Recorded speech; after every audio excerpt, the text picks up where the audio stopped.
What keeps highly successful people motivated? Do they really just want it more than I do? Or is there something secret that they have that I don't? Michael Phelps trained every single day for 5 years. What pushed him to show up every single day? It's really easy to look at a man like him and say, oh, he was just born with unlimited motivation. But the truth is that motivation isn't the only thing that makes you stick to your habits. What is up, guys? In today's video, I'm going to be sharing what I have found that keeps people going. Basically, what pushes you to keep going harder even when no one is watching, and what makes you stick to your habits even when they get hard. If you're new to my channel, my name is Javier Andres Godoy. For the purpose of this channel, you guys can just call me Javi Godoy. I document my journey and research on success and what it takes to truly escape the matrix. When I looked up what it takes to be successful, the results were varied. A lot of the results talked about falling in love with what you're doing or having a strong passion for whatever it is that you're doing. And I don't know about you guys, but when I'm trying to build a new habit, maybe like waking up early, there's going to be days where my passion just isn't going to cut it, and that's not going to be enough to push me to stick to my habits. It might even leave me feeling hopeless because it feels like I can never reach my habit. But instead of just taking this answer and saying, well, I guess I don't love it enough, or I guess I don't have the passion to stick to my habit, I decided to dig a little deeper and find out what truly makes habits stick. The final chapter of the book Atomic Habits shares a little bit about this and what really makes habits stick whenever it gets difficult. And I found the answer that this book gives is pretty boring. Let me explain. James Clear talks about what actually produces excitement in people and motivation when they're trying to stick to a habit, and it's actually whenever a human is faced with a challenge. When we're talking about habits, it's always easier to use a New Year's resolution as an example to make things really clear. So let me start off by telling you a story. Let's take the scenario of a person who has a New Year's resolution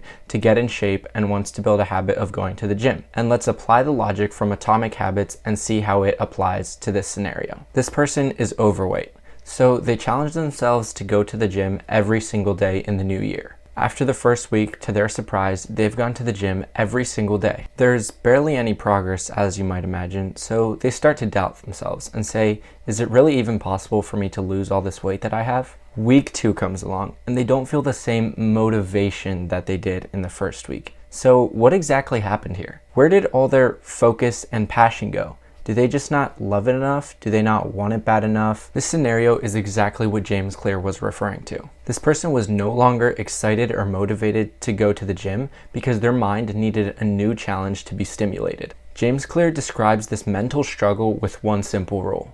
This is where one of my favorite quotes from this book comes from. He says that successful people fall in love with boredom.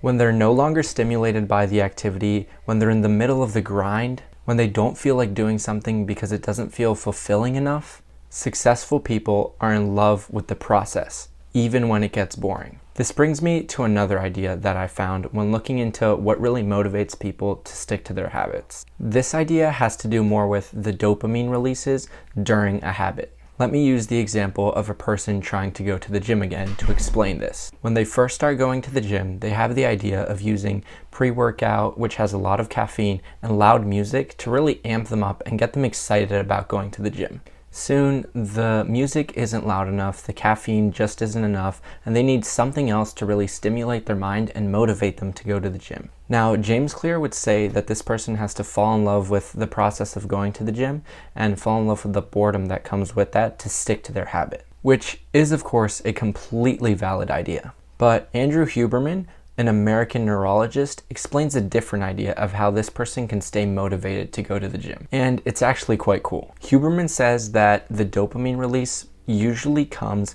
before a difficult activity. The loud music, the caffeine, all of those things spike dopamine levels right before you're going to do a difficult task. But this is what causes the chaser effect.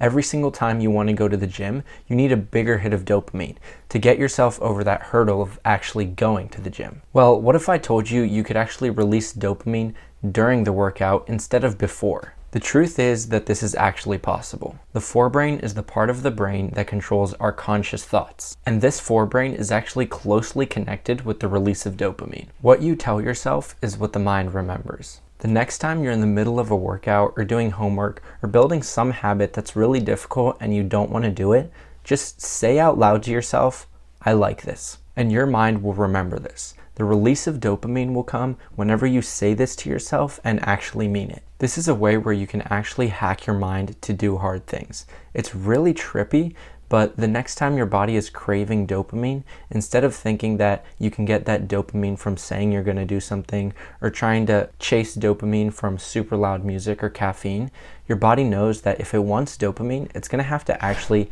get in the gym and start doing the hard things. I've been trying this the past couple days and it actually is pretty cool. I mean, every time I'm doing something hard, I just tell myself, I actually like this. I actually like this. I actually like this. And every single time, I keep coming back to that activity because I actually like it.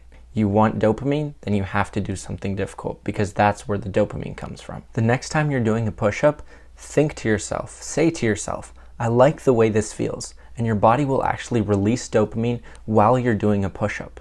Your mind will remember that and it will keep coming back to that habit because of the dopamine that was released. Thanks so much for watching today's video. I hope you guys can implement some of the tips that I shared today. Make sure to let me know what habits you're trying and comment down below how it's going for you guys. You can also join our Discord where we talk about all this kind of stuff and everyone shares their experiences with the habits that they're building. If you made it this far in the video, don't forget to subscribe, like, and share. And remember, you've got what it takes, but it'll take everything you've got.